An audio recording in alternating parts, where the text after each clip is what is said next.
उज्ज्वल निकमांची नियुक्ती झाली होती. आज प्रथमतः त्यांना भेटायला जात आहे. काय काय चर्चा करणार ते? साहेब आज प्रथमतः येत आहेत.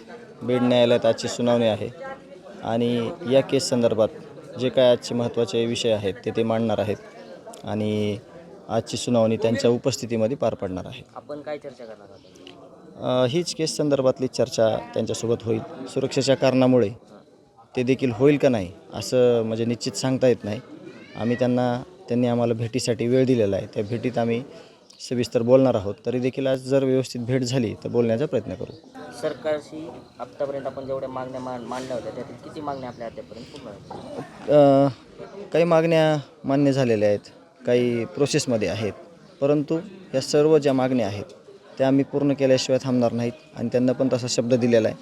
जसं की CID SITने जे काही तपास यंत्रणा राबवली, मुख्यमंत्री साहेबांनी जे शब्द दिलेले होते त्याप्रमाणे ज्या काही गोष्टी आम्ही मागितल्या होत्या त्या काही गोष्टी आमच्या झालेल्या आहेत.